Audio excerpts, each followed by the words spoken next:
Hello, YouTube and Facebook friends.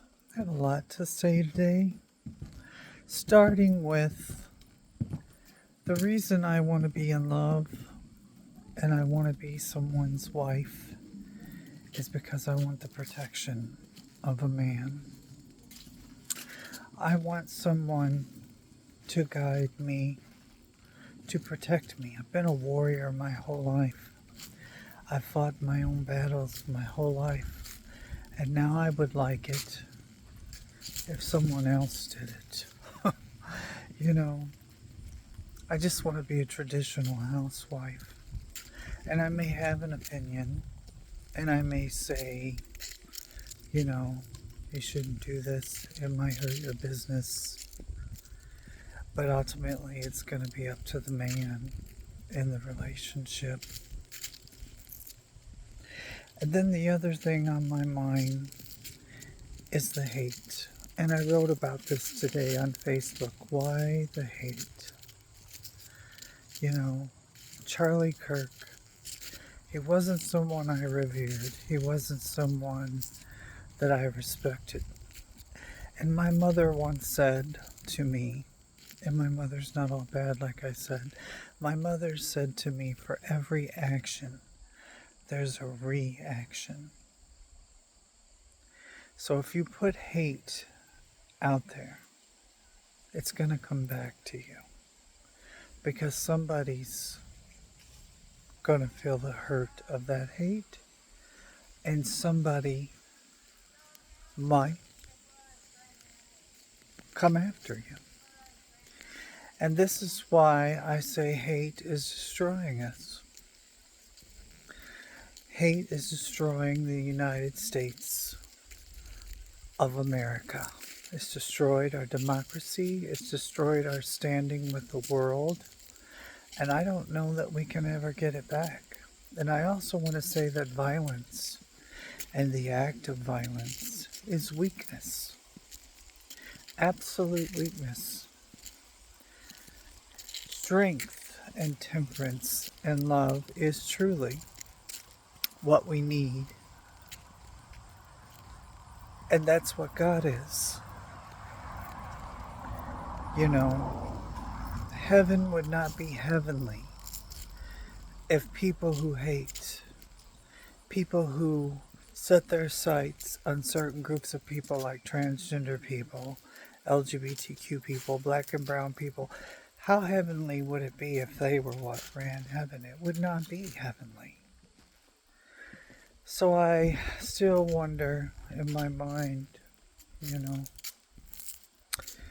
will love and democracy and USA ever be the same? You know, right now, I could be thrown in jail and killed. And I certainly would die if I was thrown in jail because I would never be able to deal with that. With the kind of people that I would be in jail with. So, but still, I am a warrior. I am a hero, not a zero. So I have to say what I have to say. And truly, my heart breaks for Charlie Kirk and his wife, even though I don't agree with him. I think she's wrong for wanting to carry on harshly and vindictively his ideals. I don't agree with them, but I don't think he should have had to die for them. Because that's what democracy is. It's differences of opinion. But this also brings to my mind my Aunt Linda's husband, Bob, who died in a motorcycle accident. He was on Trump's side, but he was also a good friend to me, and I loved him dearly. And we could debate the Orange Man and still, as family, care about one another, love one another. And it was very sad to me when he passed away. He was a very caring person. But I never hated him for that. I never hated him for that. Same thing with my family. I've tried very hard to win them over. I've tried very hard to be there for them at their worst of times, but still they betray me. Still they sabotage me. Still they spread lies about me. Still they hurt me. So I had no choice but just to stay away from them. And one thing I've learned from magic and alchemy is if someone hurts you and deceives you and dupes you, there's no shame in just living with it and being hurt. The shame is on the person that hurt you. It's not on you. I don't care how dumb you feel, how betrayed you feel, how hurt you feel. Again, it takes strength. And I was talking to what I believed was Keanu Reeves the other day, and I told him about Nancy Mace saying to me, "You're a man in a dress, stop it." And I said back later, "Same to you." And he said, "Well, you shouldn't have said that. You should have just used grace and strength and just say nothing." And I loved that because that's what I want from a husband. That's what I want from a man in my life. To tell me, don't do that. Let me protect you.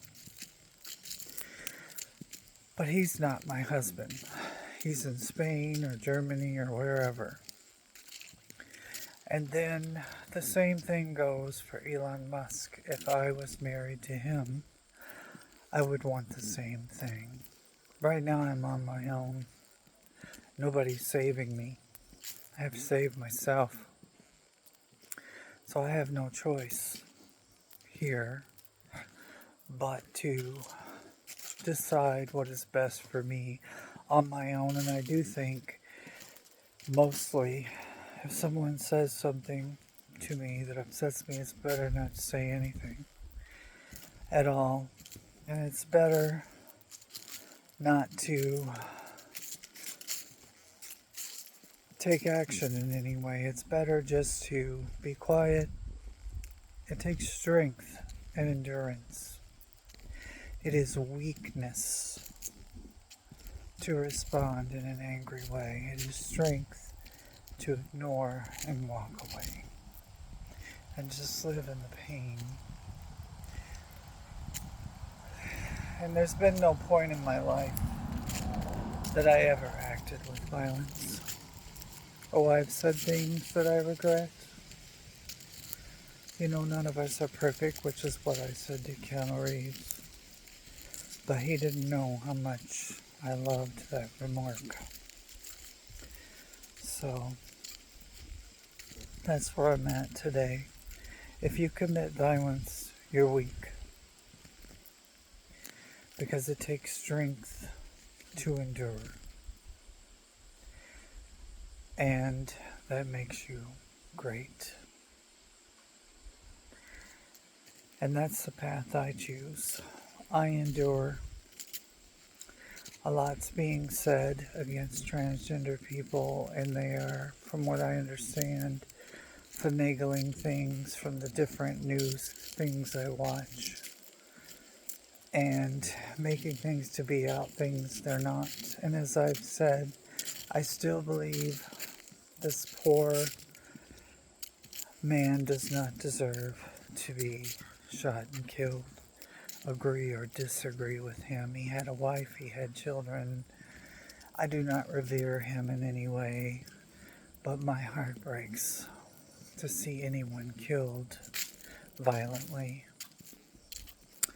So, violence is never the answer. It's okay to be angry, but it's not okay to act on it. It's not okay to do something that harms somebody else.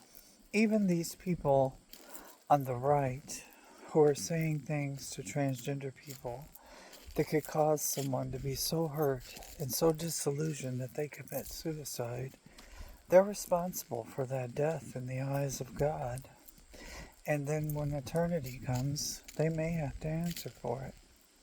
And that's why I say, Heaven would not be heavenly if you are like one of these people on the right. I don't really want to say a name, and you're hurting someone with your words.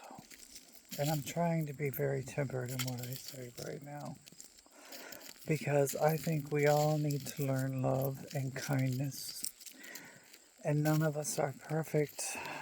But the next time someone angers you, think about how strong you are for walking away. Think about how strong you are for keeping your anger private to yourself and not acting on it. That is real strength, and that is real temperance. And also the power of words. Nothing is more powerful than using your words in a way that doesn't do harm but makes your point. Nothing. Violence does nothing for anybody, but it causes all this anger, and it causes more destruction. And look at the USA, it has fallen. We are not number one anymore. We are not trusted anymore. And sometimes I wonder if we will ever be trusted again. Weakness should never run this country. Someone who cannot handle someone saying something against them without acting out and calling for more violence is not someone that should be running this country. No. I think those before who ran this country with temperance and understanding and tried to be for both sides, because the USA is the middle. And I like being in the middle. I don't like being totally left. I don't like being totally right. Surely I want my rights, they want their rights. But isn't there somewhere we can meet in the middle? And what is wrong if someone who is right wing, say this guy that did this is right wing, loves somebody who's on the left, and somebody on the left loves that person? I don't think either person should ever commit violence. And again, I say, it doesn't matter what color you are, it doesn't matter what gender you are. Anybody, any facet of life can have evil in it. And this act was pure evil. No matter how justified they thought they were, it was evil. Somebody somewhere got hurt. Children don't have a father. A wife doesn't have a husband. And there's responsibility all the way around, because every action brings a reaction. And that's why we should all think about what we do and say before we do it. That's what my mother said to me, and that was very profound. And it still sticks in my mind. Every action brings a reaction. And that goes for the right and the left. Where is the temperance? Where is the love? Where is the middle? Without the middle, there's nothing but destruction, because hate brings nothing but destruction. Love is God, and God is love, and God doesn't hate transgender people. God doesn't hate lesbian, gay, or bi people. God doesn't hate. God can forgive anything. Anything. He could even forgive the Orange Man if the Orange Man changed his ways and repented for it. We're not God. That's all I want to say today. Hope I don't go to prison for it or get put in a gulag for it, because that's the life I'm living now, sadly, after everything I've been through, and as close as I have come to being who I really want to be and having a husband this late in life. My life is just beginning, but maybe it's ending. I don't know. I don't know if I'm ever going to have a husband. I don't know if anyone as great as Keanu Reeves or Elon Musk would ever love me, but that sure would be fantastic right now, after all the hell I've been through, and I sure would value them. I'd value anyone any man that I'm attracted to that loved me and protected me, and I could rest and not have to fight anymore. Because I am so tired of having to fight. I'm so tired. I need someone to love me for a change. But I love you all. I pray for you all. I cast spells to protect the meek. And I cast spells to bring love back and to chase the evil and the hate away.